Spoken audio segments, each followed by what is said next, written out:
Today, we are joined by guitarist Rick Ventura from Riot. And man, we are honored beyond belief to have him on the show.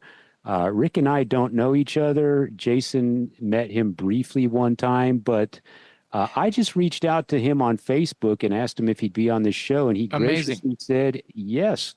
Yeah. And I was shocked, and I remember texting Jason going, dude, Rick Ventura is going to do our show. And he couldn't have been nicer. We got into the weeds with him today.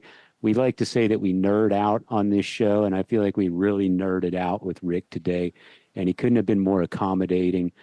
Just a super, super cool guy. And Yeah, he was mellow, and I like that because yeah, he's thinking the whole time because he's not, tripping over himself like we are. yeah. And one of the things I like is that, Rick and Rick doesn't do a million interviews. You haven't heard from him too much. It's not one of those people where you go, "Oh, I don't need to watch this interview because I've know all there is to know about this person." Rick and Riot kind of flew under the radar, and we love them for that. But I think that's why he comes. It was a very fresh conversation. We really enjoyed it. I like to think that he enjoyed it too because I just feel like there was good energy among the three of us today. Yeah, and to clarify, when I met Rick, it was just because he was walking around the merch table at a gig when Riot Act about a year ago was supporting Raven on tour. Right. Yeah. And they were awesome, and I just had to run up and go, wow, that was great hearing those old tunes again. Your singer is awesome, blah, blah, blah, blah, blah. And it was a quick meeting, and that was it. It wasn't a hang or anything like that because Raven was about to play, and I had to find my place in the front row. Right. Exactly. Exactly. So sorry, Rick, but I was reporting for Raven duty.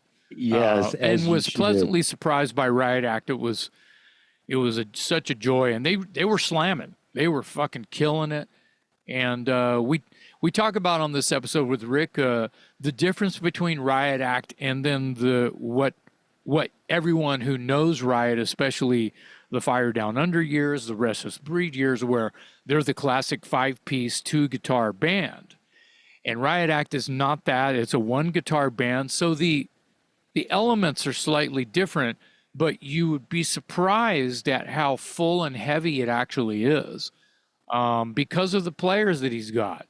Monster rhythm section, kick-ass singer. And they have a record out that's been out for a little bit, Closer to the Flame by Riot Act. It's on every streaming platform out there, and you can buy the record anywhere, Amazon and all that silly shit. Yeah.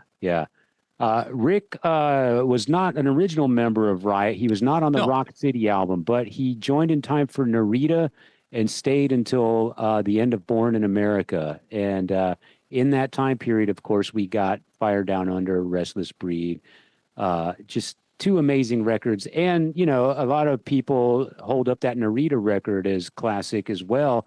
And Born in America too. And we had a really good conversation about the differences in dynamics between Guy Speranza on vocals and Rhett Forrester on vocals.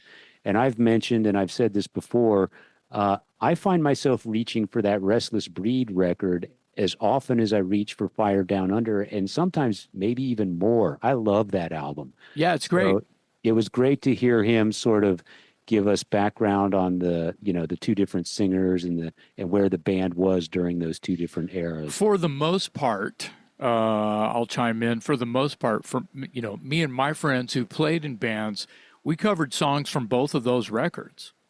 Yeah.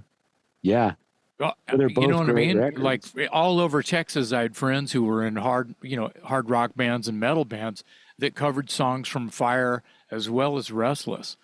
And back to your point about the singer change, it was very interesting to hear Rick sort of emotionally react and actually curl his brow and think about the differences between those singers and the cool shit that they could write for what Guy Speranza was doing changed. Like, Yeah. oh, well, that wouldn't have worked with Guy. This is new and fresh for me, having this new sort of element involved. We could do this now that we have Rhett that is just different with Guy. So I want you to hear his words, but yeah.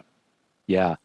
A real honor to have him on the show today. We're both big fans, and I don't think anybody listening to this show would argue that Fire Down Under is one of the great classic hard rock metal albums of all time. So just thrilled to have him on the show today. Rick Ventura from Riot and Riot Act on the Talk Louder podcast.